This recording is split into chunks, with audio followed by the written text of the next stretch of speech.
Dios le bendiga, hermano, bienvenido en esta noche. Gracias por estar con nosotros en sintonía. Gracias por estar en este momento tomándose el tiempo de compartir con nosotros. Lo invitamos en esta hora que tome su Biblia, agarre la palabra del Señor y vamos a continuar nuestro estudio bíblico en el libro de Génesis. Y esta noche vamos a estar estudiando el capítulo 39. Así que vamos a orar para comenzar y luego entramos de lleno en el estudio. Amén. Padre Santo, Padre bueno, te damos gracias, Señor, por esta noche, Señor, que tú nos permites reunirnos, Señor, como iglesia, Padre Santo, para estudiar tu palabra juntos, Señor, como hemos venido haciendo. Padre, pedimos que seas tú en esta hora, Padre, ayudándonos, dándonos sabiduría para entender, Señor, cada uno de estos versículos, para entender cuál es la lección que tú quieres que aprendamos en esta noche, que apliquemos en nuestras vidas, Dios mío. Abre nuestra mente, nuestros oídos y nuestro entendimiento a tu palabra, Señor, porque necesitamos de ti, necesitamos que tú nos hables, Padre Santo. En el nombre de Jesús oramos y te damos las gracias y decimos amén. Amén, hermano. Hemos estado estudiando, como decimos, el libro de Génesis y vamos versículo por versículo. Y la semana pasada estudiamos el capítulo 38 y estábamos hablando de Judá y Tamar. Y si damos un poquito más para atrás, en el capítulo 37 fuimos al fin introducidos al personaje con el quien va a culminar el libro de Génesis, y es a José. Y conocimos a José, un joven de 17 años, y vimos cómo fue su historia, su comienzo, hermanos, y vimos cómo fue traicionado por sus propios hermanos, fue vendido a una compañía de ismaelitas, de madianitas que venían hacia Egipto, y fue vendido por 20 monedas de plata y fue entregado a ellos. Y de ahí tuvimos el capítulo 38, que es como un paréntesis entre medio, y se trata acerca de la vida de Judá y lo que pasó con él, que se casó, tuvo 3 hijos, etc. Y todos recordamos bien que terminó con la esposa de su hijo, la cual concibió y dio a luz a gemelos, y de ahí viene el linaje de nuestro Señor Jesús. Y este capítulo 38, los estudiosos todos concuerdan que abarca como un periodo aproximadamente de 20 años o más. Y en lo que esto estaba pasando, estos 20 años, ahora vamos a volver a ver qué estaba pasando en la vida de José. Se resumió la vida de Judá en ese capítulo 38 y ahora volvemos a la vida de José, él llegando a Egipto. Amén. Leemos la palabra en el nombre del Padre, del Hijo y del Santo Espíritu, y leemos en el capítulo 39, versículo 1. Amén. Y dice: llevado pues José a Egipto, Potifar, oficial de Faraón, capitán de la guardia, varón egipcio, lo compró de los ismaelitas que lo habían llevado allá. Mas Jehová estaba con José, y fue varón próspero, y estaba en la casa de su amo el egipcio. Y vio su amo que Jehová estaba con él, y que todo lo que él hacía, Jehová lo hacía prosperar en su mano. Hacía yo José gracia en sus ojos, y le servía. Y él le hizo mayordomo de su casa, y entregó en su poder todo lo que tenía. Para empezar, hermanos, conocimos a José, un niño amado, señalado de entre sus 12, eran 12 total, entre sus 11 hermanos. Él era el preferido de su padre, amado, ¿cómo se dice? Mimado por su papá, muy cuidado. Fue vendido por sus hermanos, traicionado. Un joven de 17 años que lo único que conocía era su papá, su hogar, sus hermanos, su familia.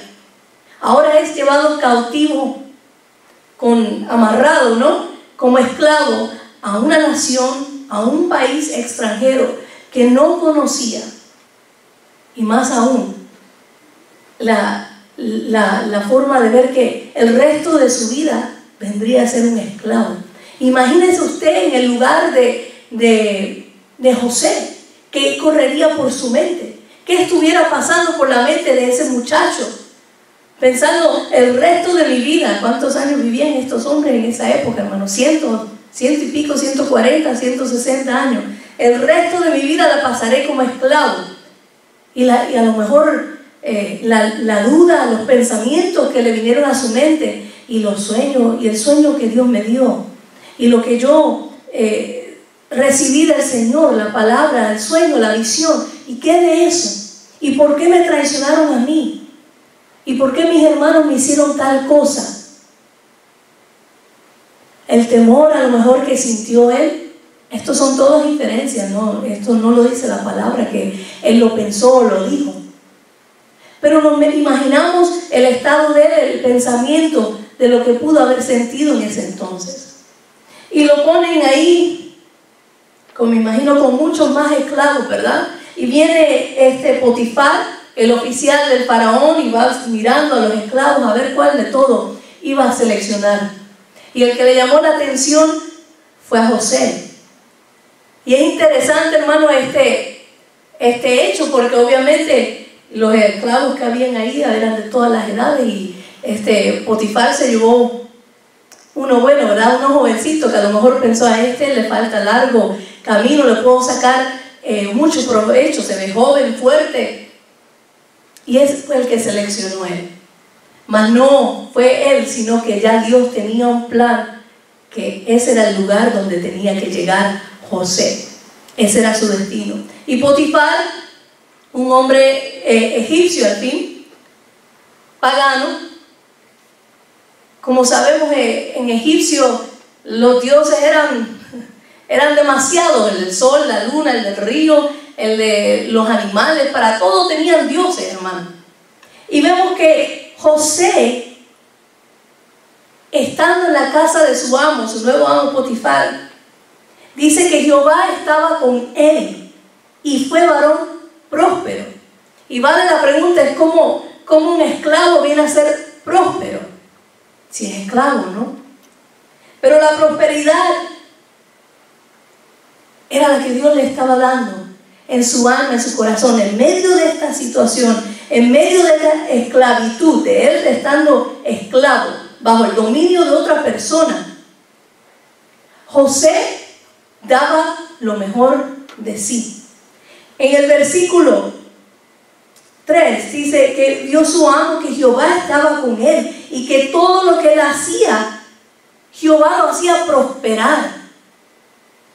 Todo lo que José se le encomendaba, cualquier cosa, cualquier tarea que se le encomendaba a José, prosperaba, era bendecido. Y este varón egipcio pagano que creía en tantos dioses pudo entender que el Dios de José era el que lo estaba bendiciendo, era el que lo estaba prosperando, que había algo distinto a saber cuántos esclavos tenía este hombre en su casa, a saber cuántos otros tenía ahí, pero de todos el que resaltaba ahí era José. José, Jehová lo bendijo. Y es interesante, hermanos, en el versículo 4 que dice que José halló gracia en sus ojos, en los ojos de su amo, y le servía. Le servía. No es fácil, como veníamos diciendo, hermanos, de alguien que nunca ha trabajado, que se acuerdan que con la túnica que el papá le había dado, él prácticamente no podía hacer nada. Eran sus hermanos que cuidaban, que trabajaban, cuidaban del rebaño y todo. Y este joven viene a ser ahora siervo, esclavo, a hacer trabajo duro. Y dice que le servía. José, una persona íntegra, una persona fiel a Dios, de un carácter intachable, como vamos a ver, esclavo. Pero ¿sabe qué? José decidió ser el mejor esclavo de egipcio, el mejor esclavo de este amo de Potifar. No importando las circunstancias en que estaba, no se relata en ningún momento que se pasaba quejándose, se pasaba diciendo ¿por qué? ¿Por qué a mí? ¿Por qué esto? Sino que lo que demuestra la palabra aquí, el haber hallado gracia ante los ojos de su amo, es para que nos da a entender a nosotros de que él se esmeraba, de que todo lo que él hacía, lo hacía con esmero, con empeño, que ponía todo su esfuerzo, daba lo mejor en todo lo que le ponían en su mano. Se esmeraba, hermanos, buscando, no era el bienestar de él, porque nada de lo que hacía era para su ganancia, sino que era todo para su amo. Buscaba el bienestar de su amo. Lo importante aquí es la actitud de José ante las circunstancias. Él pudo haber estado amargado, estar cuestionándose, preguntándose por qué Dios permite tal cosa. Y él decidió hacer lo mejor de una situación mala, una situación terrible. Él decidió hacer lo que le tocaba y le correspondía hacer. Siervo esmerado, fiel a su amo. Vamos a leer en el libro de Efesios, hermano. Vamos a buscar en Efesios 6, donde habla de los amos, de los siervos. Efesios 6, y vamos a leer el versículo 5 en adelante. ¿Amén? Y dice así la palabra: siervos, obedeced a vuestros amos terrenales, con temor y temblor, con sencillez de vuestro corazón, como a Cristo, no sirviendo al ojo, como los que quieren agradar a los hombres, sino como siervos de Cristo, de corazón, haciendo la voluntad de Dios, sirviendo de buena voluntad, como al Señor y no a los hombres, sabiendo que el bien que cada uno hiciere, ese recibirá del Señor, sea libre, sea siervo, o sea libre. Hermanos, este pasaje de la Biblia es como si estuviera hablando de José. José se nota que dio el todo por su amo, que le sirvió de buena voluntad. Sí, era su obligación, hermano, era su obligación como esclavo, hacer lo que tenía que hacer, lo que le asignaban a hacer. Esa era su obligación hacerlo. Pero él pudo haberlo hecho de mala gana y solo hacer lo necesario, lo mínimo, lo requerido. Pero se nota que para él haber hallado gracias ante su amo quiere decir que él iba y hacía más de lo necesario. Y lo hacía bien. Y lo hacía con esmero y con corazón en el asunto. Eso demuestra su carácter, su integridad, su lealtad hacia su amo. Por eso dice la palabra más adelante, ahí mismo, en el versículo 4, dice: y él le hizo mayordomo de su casa y entregó en su poder todo lo que tenía. Dígame usted, si él era como los demás esclavos y hacía lo mínimo, o sea, hacerlo mayordomo, entregarle el poder de todo lo que tenía. Quiere decir que este hombre confiaba en él. ¿O le daría usted todo el poder de su casa a alguien que va, él viene y uno no sabe cómo está, o inestable, o no sabe si es confiable? No. Tiene que ser alguien que ha demostrado ser confiable, íntegro, para uno poderle soltar todas sus cosas, todo su bien, para darle dominio a su casa. Ese era José. En medio de esta situación, ese era a José.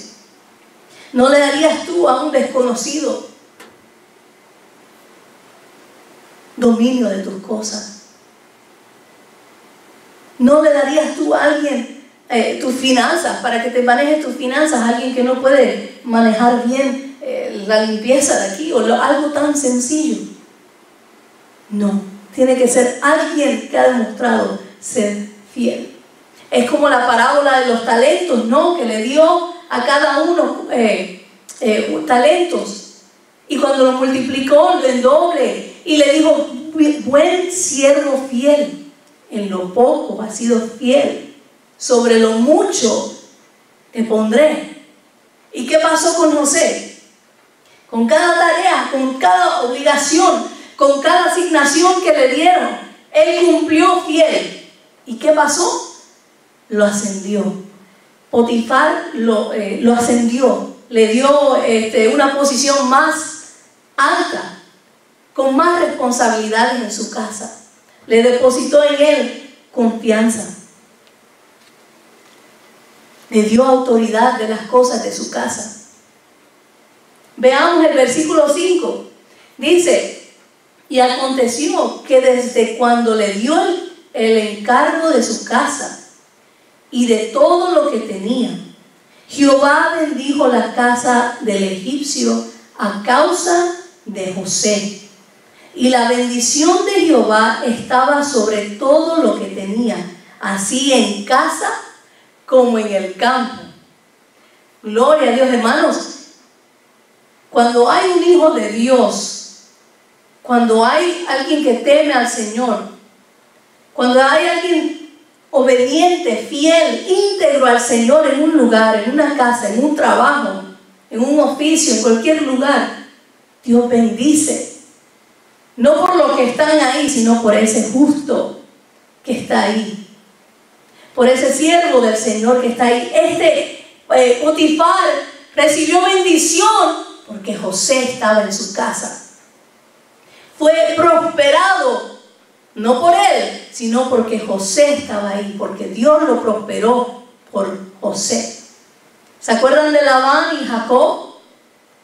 Labán no quería que Jacob se le fuera. ¿Por qué? Porque Labán, estando Jacob ahí, fue prosperado grandemente. No por él, no por lo que él hacía, sino porque Jacob estaba allí. ¿Y se acuerdan cómo Jacob trabajó fielmente? Cumplió lo que tenía que cumplir, los años que tenía que cumplir, lo hizo. Y Dios bendijo a Labán. Así pasó con Potifar. Fue bendecido a causa de José. Y Jehová le daba la sabiduría a José, hermanos. Esto es un campo de entrenamiento para José, y lo vamos a ver más adelante. Amén. Sigamos leyendo. El versículo 6 dice: y dejó todo lo que tenía en mano de José, y con él no se preocupaba de cosa alguna, sino del pan que comía. Hasta ahí nada más por ahora. Imagínense ustedes, hermano,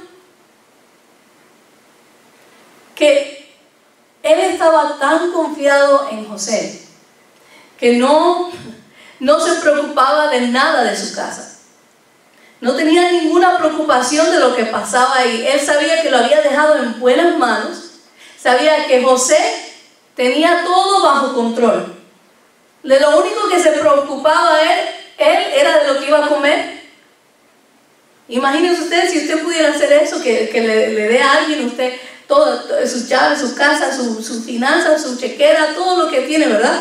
Y ahí administra, y usted solo se va a preocupar por lo que va a desayunar, almorzar y cenar.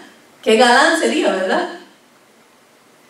Ese es el tipo de confianza que le brindó José, que el tipo de siervo fiel que era, que este hombre pudo descansar totalmente en él. Y uno mira este pasaje y uno dice a veces, ¿y cómo esto aplica a nuestra vida? ¿No? Porque nosotros no somos esclavos aquí abajo, ¿verdad? Pero nosotros tenemos amos en esta tierra, hermano. Nosotros, cada uno, no somos esclavos, como decir la palabra esclavo, sí, pero tenemos amos. Nosotros somos empleados, ¿verdad? Muchos de nosotros trabajamos. Nosotros servimos a alguien. En este caso nos pagan, ¿no? Para eso trabajamos. En muchos lugares, tenemos a alguien que está sobre nosotros, que nos está dirigiendo. Y la pregunta viene a ser, ¿cómo es usted? ¿Cómo es usted como empleado?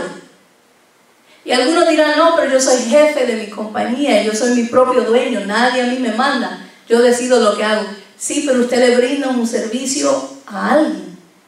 A alguien usted le brinda un servicio. O sea, limpiando casas, construcción o cualquier negocio que usted tenga. Usted brinda servicio a una persona. Usted tiene que hallar favor, obviamente, y gracia ante el que le está sirviendo, brindando ese servicio. Si no, no le pagan. Entonces la pregunta es, ¿cómo es usted? ¿Usted es un José? ¿Usted es una persona íntegra, fiel a su amo, fiel a su empleador? ¿Qué tipo de empleado es usted? Hermanos, hoy en día, ¿cómo demostramos? ¿Cómo demostramos nosotros nuestra fidelidad a nuestros empleadores? Nuestro trabajo es cumplir, nos asignan dichas tareas. Nos dicen, usted es responsable de barrer, de limpiar, de hacer esto es lo que le toca a usted. Y eso es lo que usted hace. Usted limpia casa, usted va, habla con la persona, queda en un acuerdo, esto es lo que voy a limpiar, esto es lo que vamos a hacer, esto es lo que me vas a pagar. Y usted va y hace su trabajo.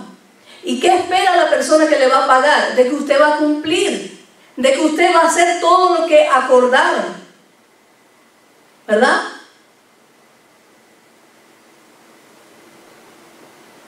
Hay empleados que solo hacen lo mínimo, lo necesario. Lo más, te dicen que limpia aquí y solo le haces así con el codo y lo limpia y ya. Y no busca ni el Windex, ni la toalla, ni nada así. Solo, y con tal que quede limpiecito y brilloso no hay problema. Pero esa no es la forma correcta de hacerlo, ¿verdad? La forma correcta es buscar el brillo, buscar la toallita, limpiarlo y dejarlo bonito, limpio. Y hay muchos que solo hacen lo muy mínimo, lo necesario, los que trabajan por hora, lo necesario para cumplir su tiempo y para, ¿verdad?, cobrar. No van la milla extra.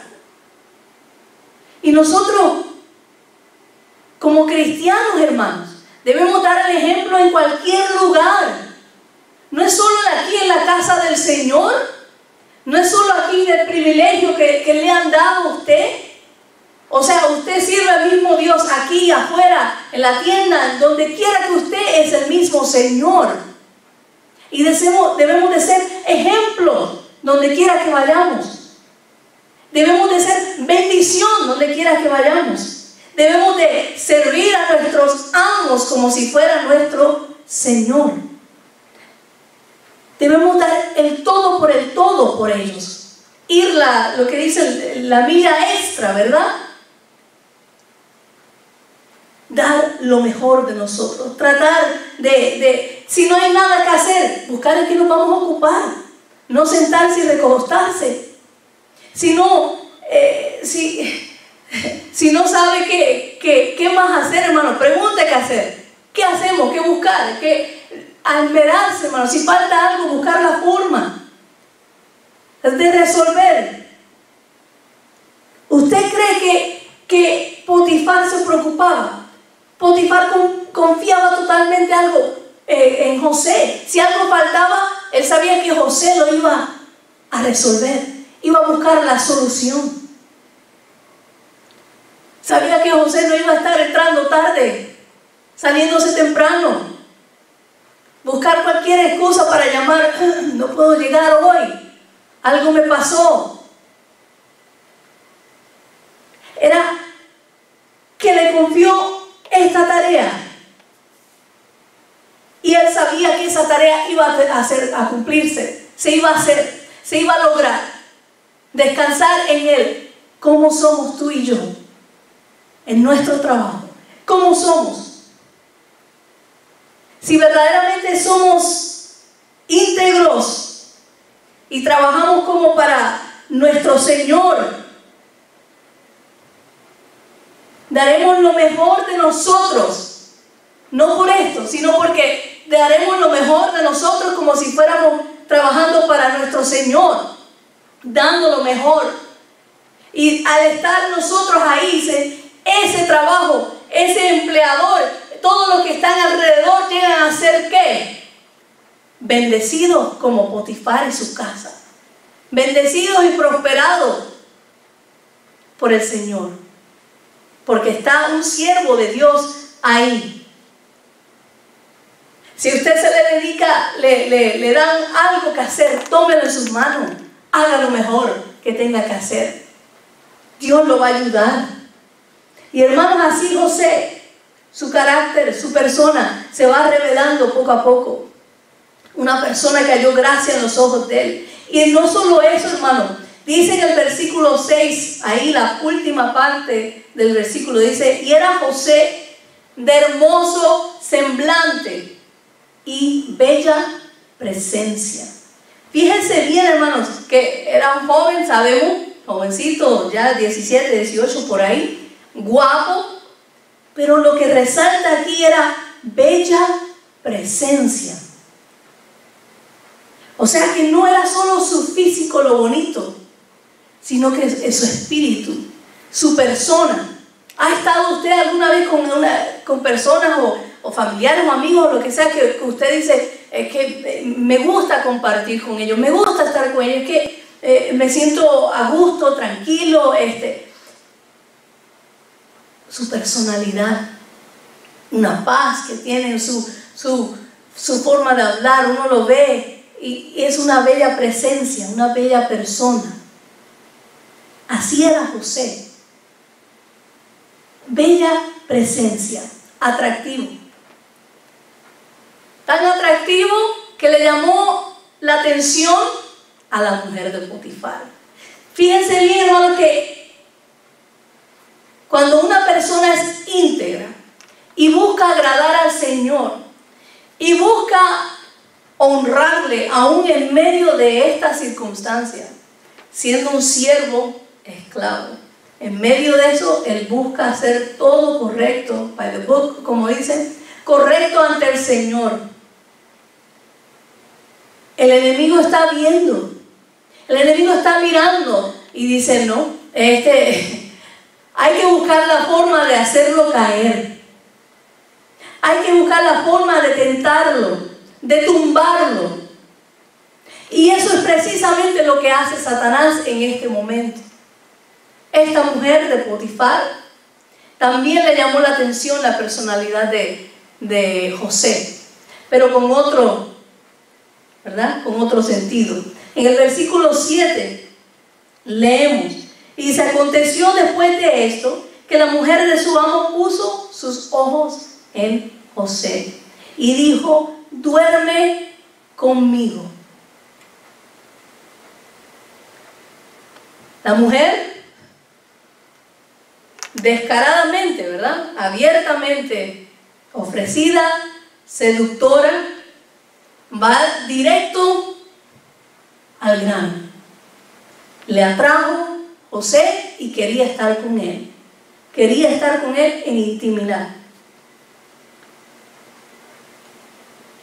Y hermanos, el enemigo por lo general no es tan directo, pero aquí fue directo. El enemigo va sutilmente atacando a uno. Esta mujer se cree que obviamente no es la primera vez. Se cree que estos egipcios, pues, cuando llegaban a una posición como este hombre oficial del faraón, era ya de mayor edad, de bastante edad, y pues tomaban mujeres jóvenes. Y a esta jovencita se le fue el ojo a José y lo sedujo y empezó a tentarlo.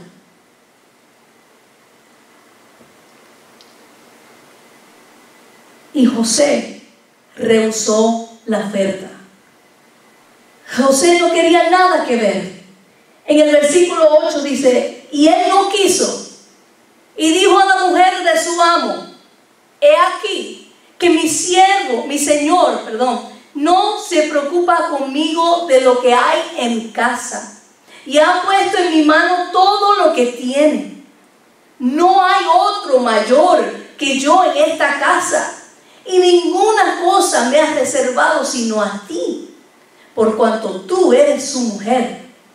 ¿Cómo pues haría yo este grande mal y pecaría contra Dios?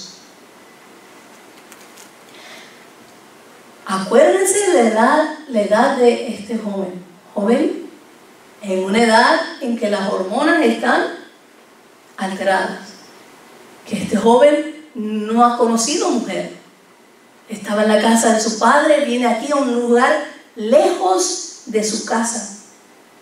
Aquí no están sus padres, aquí no están nadie que lo conozca, ¿verdad? Que le pueda decir: no, pero tú fuiste criado en un hogar que conoce al Señor, que le sirve al Señor. Nadie, no pastor, no líder, nada así por el estilo, ¿verdad?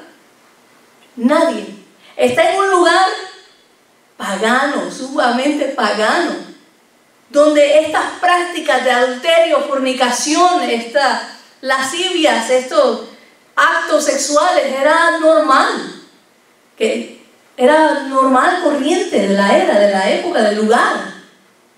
No había nada de malo, la inmoralidad. Joven, un joven, él pudo rehusarse, él pudo rechazar la oferta del enemigo, aunque estaba en un lugar donde nadie lo iba a ver, de su familia nadie lo iba a corregir, su padre, nadie estaba ahí. Y su preocupación eran dos cosas. Su preocupación era la fidelidad a su amo que le confió toda su casa, le entregó todo en sus manos. ¿Cómo yo voy a deshonrar a mi amo? Y número dos, ¿cómo voy a hacer eso? ¿Cómo le voy a hacer eso yo a Dios? ¿Cómo le voy a fallar yo a Dios?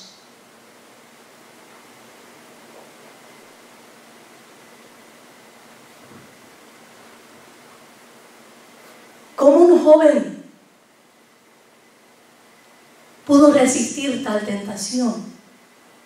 Porque su corazón y su fidelidad y su entrega estaban en Dios. Y a ti, joven, te digo: sí se puede. Sí se puede resistir la oferta del enemigo para tu vida. A los adultos sí se puede resistir también. A los casados, casadas también. Él se paró firme en lo que creía. Él se paró firme en su Señor. ¿Cómo he de hacerle esto a mi Dios?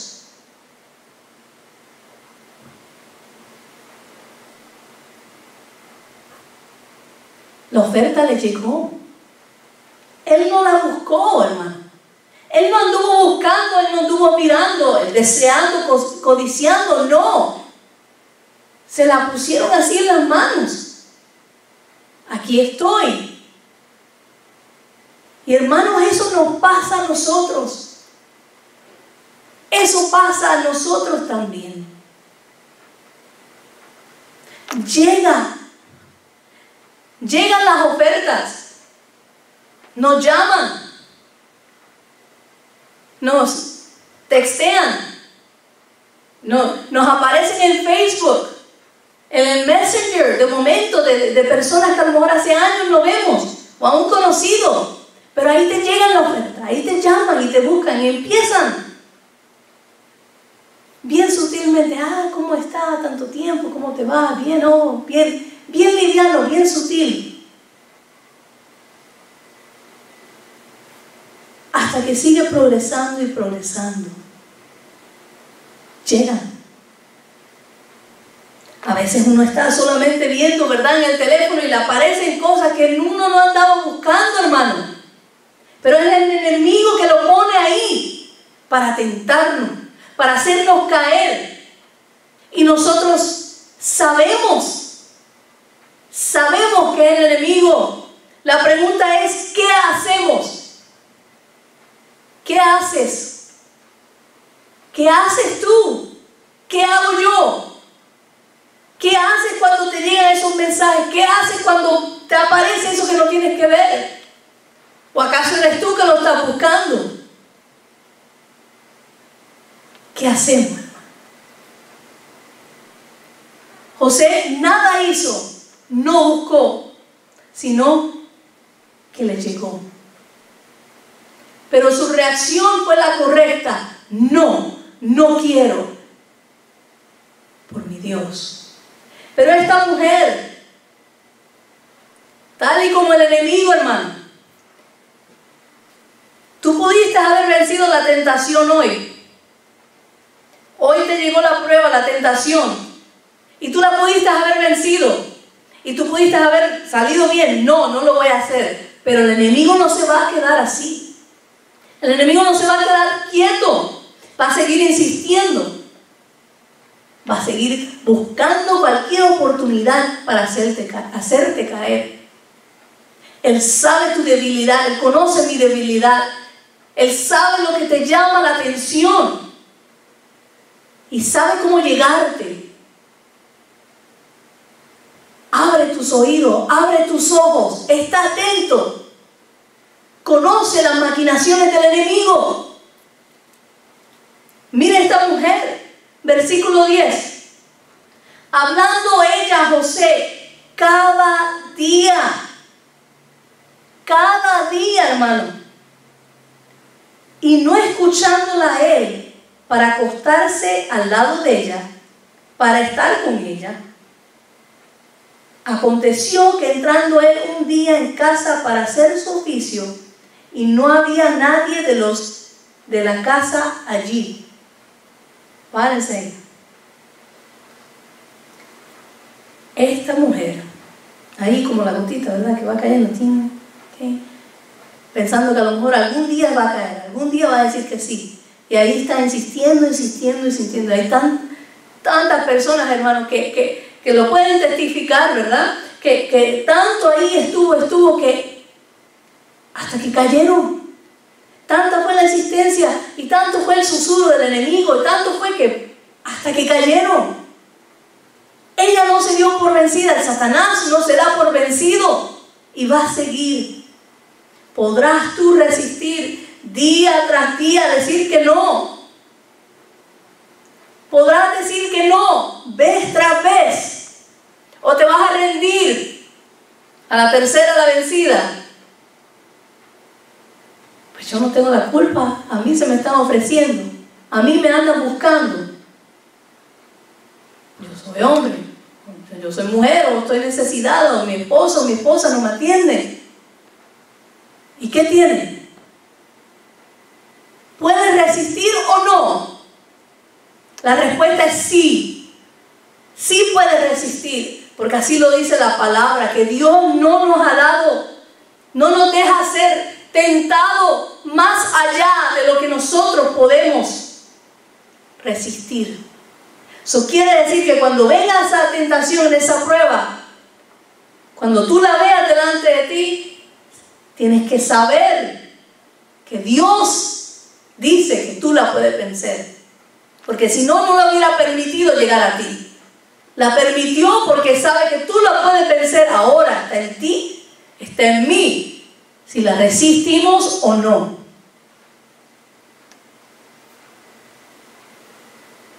¿qué vamos a hacer?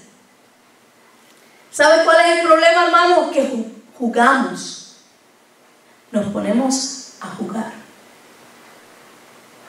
Como el dicho en inglés, don't play with fire, no juegues con fuego porque te vas a quemar.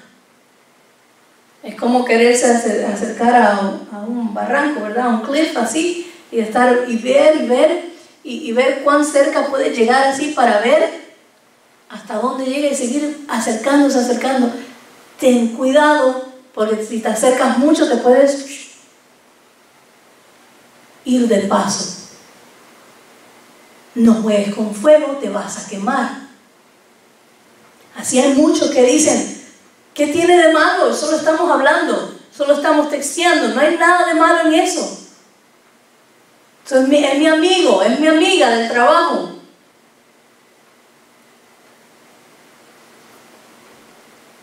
Los novios no se vayan solos a ningún lado. Son jóvenes, son novios, están enamorados, no se metan donde no se tienen que meter. Porque el diablo es astuto. Hermano, ¿qué hace hablando un hombre con una mujer que no es su mujer? Una mujer hablando con un hombre que no es su hombre, chateando, texteando, mandando mensajes, Facebook, Messenger. ¿Por qué? ¿Cuál es la necesidad? No se deje nublar la mirada. No se deje engañar por el enemigo. Aprende a reconocer las artimañas. No hay ninguna razón para eso. No le abra la puerta. Mira aquí el versículo, dice que el versículo 10 dice que José no la escuchaba para acostarse al lado de ella, ni para estar con ella. En inglés dice or to be with her. Son dos cosas aparte, de acostarse con ella y de estar con ella. O sea que él procuraba no estar ni con ella en ningún lugar. Ese es el punto que quiero traer. Que tenía tanto cuidado de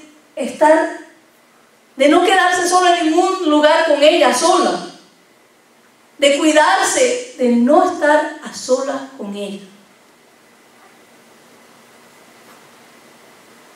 Eso es lo importante, de cuidarnos tanto, de no abrir brecha, de no abrir camino, de cuidarnos. Pastores, líderes, que ministramos, ¿no? Los pastores que se tienen que ministrar a damas, o nosotras, las mujeres, las pastoras, caballeros, o lo que sea. Cuidarse de nunca estar a solas. De protegerse, de tener siempre a alguien alrededor, testigos, no abrir, no darle ventaja al enemigo. Cuídese, corte. Si hay alguien texteando, si hay alguien llamando, si hay alguien buscándolo, usted sabe, no juegue, porque entonces sí, pudiendo vencer la tentación, va a caer. Y José se cuidó, pero el enemigo aprovechó una oportunidad en la que no había nadie en la casa, y el pobre José fue a hacer su oficio y no había nadie allí, y la mujer se aprovechó. El versículo 12: y ella lo asió por su ropa, diciendo, duerme conmigo. Entonces él dejó su ropa en las manos de ella y huyó y salió. Miren, hermanos, su corazón tan íntegro, tan recto, que la mujer lo agarró. O sea, ahora. Y este hombre salió prácticamente desnudo, ¿verdad? En ropa menores. Salió huyendo. Como si hubiera un fuego. Hermano, decimos no juegue con fuego. ¿Quién, si su casa o si este edificio edificio se enciende en fuego, se va a venir y va a hacer el fuego y se va a acercar al fuego. ¿Quién haría eso? Tú ves un fuego y ¿qué tú haces? ¿Sabes qué? Huyendo. Tú corres del pecado, tú huyes del pecado, no corras hacia él. Hay que huir. Aunque pierdas tu ropa, aunque pierdas lo que pierdas, huye. Porque vas a perder más. Vas a perder más aún si llegas a caer. Si llegas a rendirte, vas a perder aquí, en la tierra, seres queridos, a lo mejor esposa, hijos, lo que sea, pero vas a perder aún más allá con el Señor. Así que huye como José. Cueste lo que cueste, huye. Protégete del fuego, que no te queme. Y lo peor de todo esto, que él haciendo lo correcto, haciendo la voluntad del Señor. Hermano, lo difama esta mujer y le levanta un falso. Y leemos en el 13. Cuando vio ella que le había dejado su ropa en sus manos y había huido fuera, llamó a los de la casa y les habló diciendo: mirad, nos ha traído un hebreo para que hiciese burla de nosotros. Vino él a mí para dormir conmigo y yo oí grandes voces, y viendo que yo alzaba la voz y gritaba, dejó junto a mí su ropa y huyó y salió. Y ella puso junto a sí la ropa de José hasta que vino su señor a su casa. Entonces le habló ella las mismas palabras, diciendo: el siervo hebreo que nos trajiste vino a mí para deshonrarme. Y cuando yo alcé mi voz y grité, él dejó su ropa junto a mí y huyó fuera.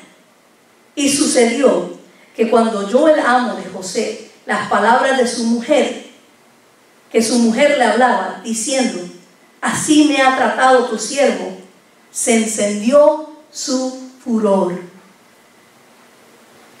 Imagino a esta mujer, como dijimos, ofrecida, ¿no? ¿Desde cuándo llevaba ofreciéndosele a José?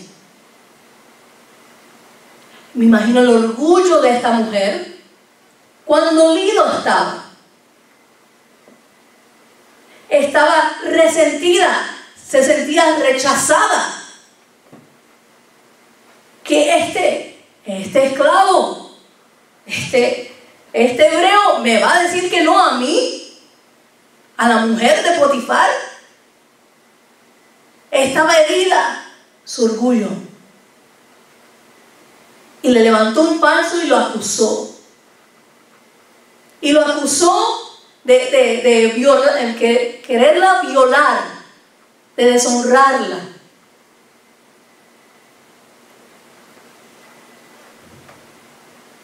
Cuando se lo cuenta a su amo, al amo de José, a su esposo Potifar, cuando se lo cuenta, dice que se encendió su furor.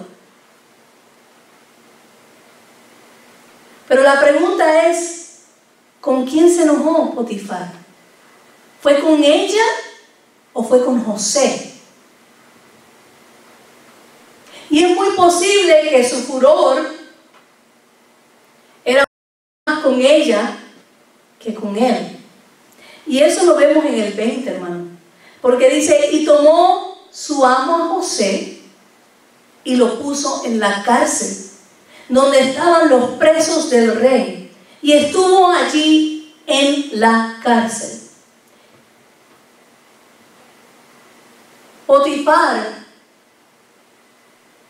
lo mandó a la cárcel. El acto de querer violar a una mujer, especialmente la mujer de Potifar, era ser ejecutado, era la muerte.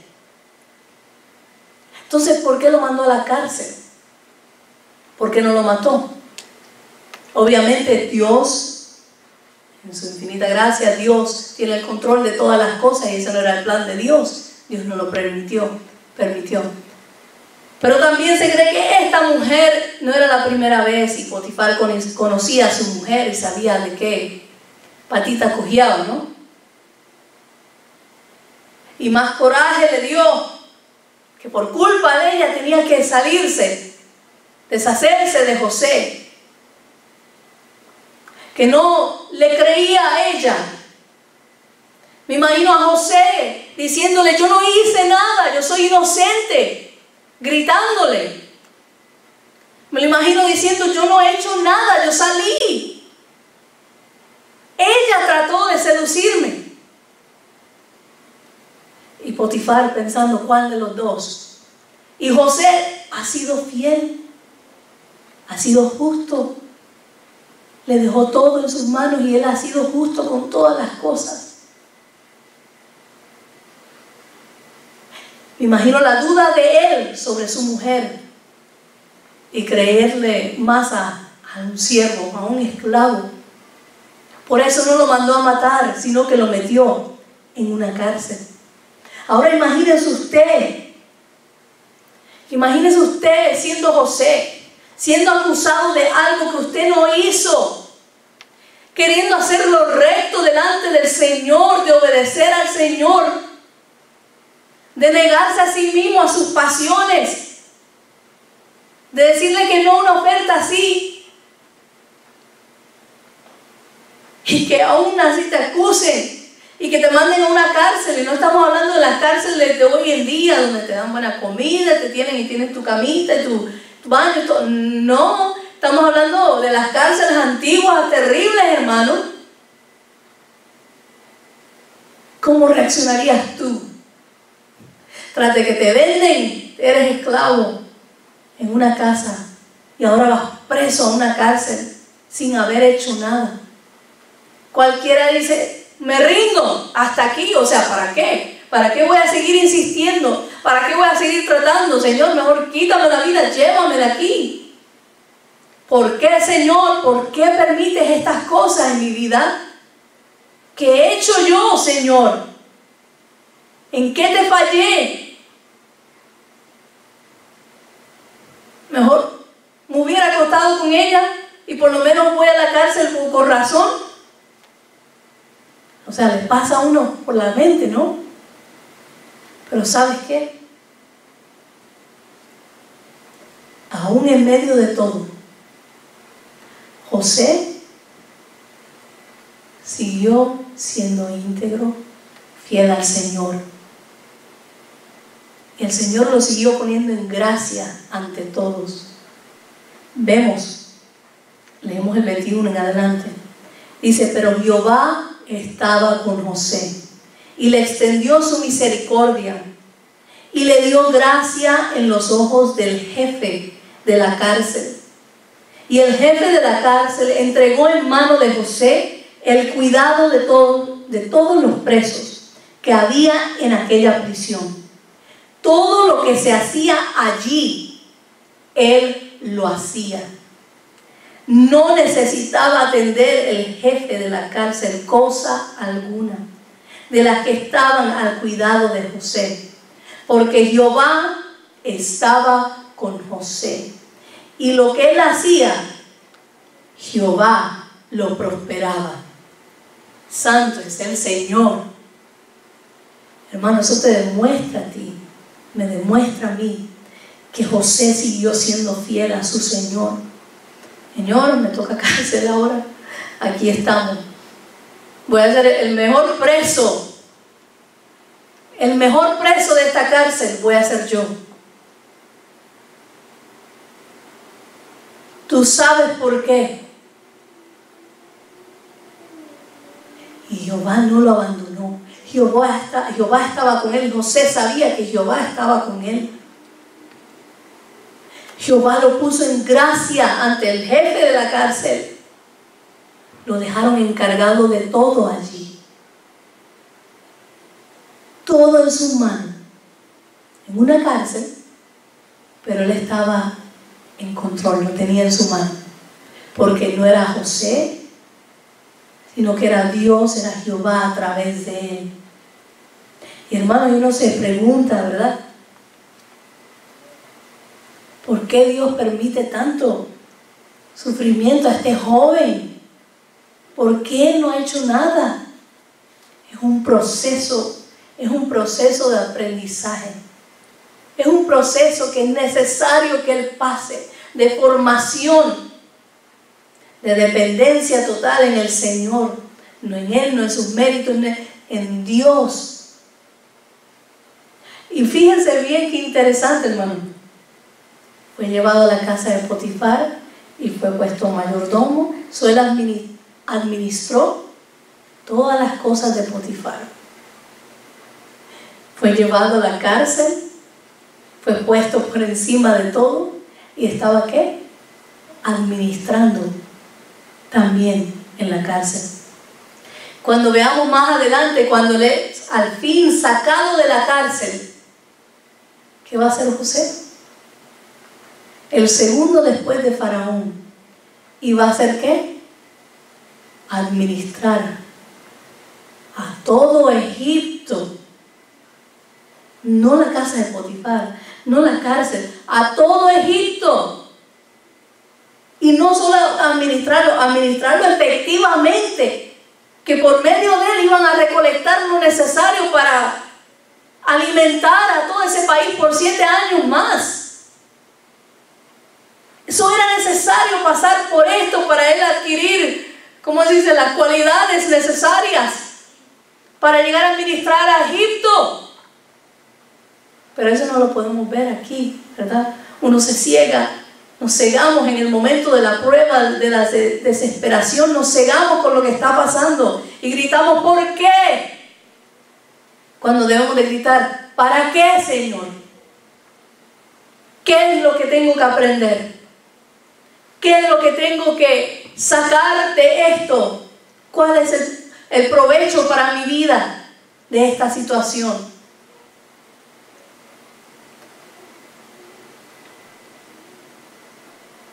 Nuestro Señor sabe todas las cosas. Él sabe el por qué, hermano. Él sabe por qué permite las cosas.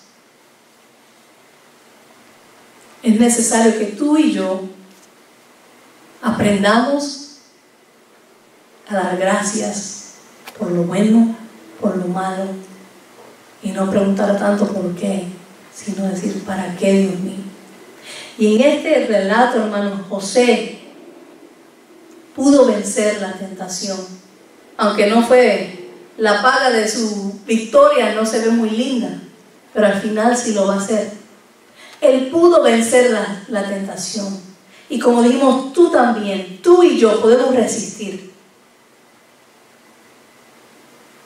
Dios nos ayuda, Dios está con nosotros si nos guardamos, nos cuidamos de agradarle a Él, de ser íntegros a Él.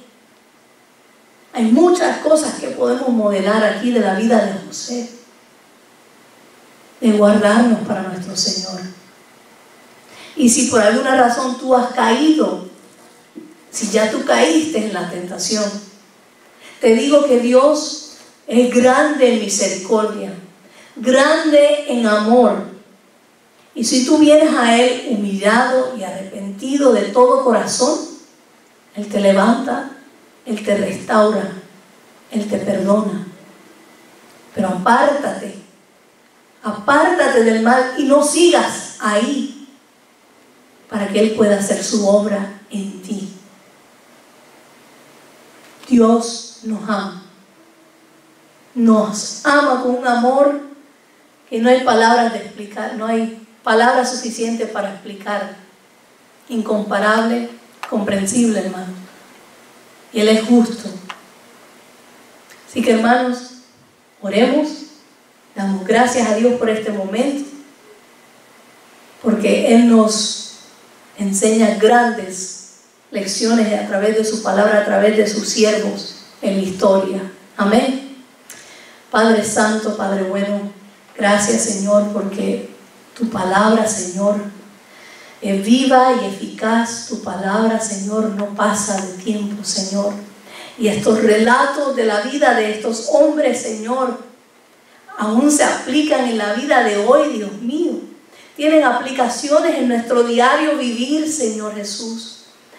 Te pedimos que podamos aprender de esta palabra, que podamos meterla en nuestro corazón, meterla Señor, y ponerla en práctica en nuestro diario caminar, Señor. Que seamos siervos fieles a nuestros amos, Señor. Que seamos siervos fieles a ti, Señor Jesús. Que busquemos siempre dar lo mejor de nuestra vida, de nuestro ser, con nuestro esmero, nuestras fuerzas. En que pongamos en nuestro empeño todo nuestro ser, nuestra buena voluntad en todo lo que hacemos. Sea para otros, sea para nuestros jefes, sea para nuestra casa, para nuestros familiares, nuestros amigos, sea en tu obra como líderes, como pastores. Que todo lo que hagamos, Señor, sea para ti. Lo hagamos como si fuera para ti, con todo el corazón. Como si tú eres el que vas a pasar lista y decir está bueno, está malo. Que lo hagamos, Señor, para honrarte. Que tú te agrades de todo, Señor. Padre, cuídanos y líbranos de la tentación, Señor. Ayúdanos, Señor, a mantenernos firmes en ti. A conocer, reconocer cuando es la oferta del enemigo que viene. A saber cortar, Señor, amistades o conocidos o personas que han llegado, Señor, para querer dañar, para querer seducir, provocar, lo que sea, Señor. Ayúdanos, Señor, a resistir, porque tú, Señor, eres fiel. Tú no permites nada que no podamos resistir, Señor. Ayúdanos, te lo pedimos, Padre. Danos las fuerzas. En el nombre de Jesús te pedimos todas las cosas, Padre. Gracias, Señor. Amén y amén. Amén, hermanos, que el Señor les bendiga. Les amamos mucho, los queremos mucho. Y primeramente Dios, nos vemos aquí otra vez el viernes a las 7:30 para nuestro servicio. Que Dios les bendiga.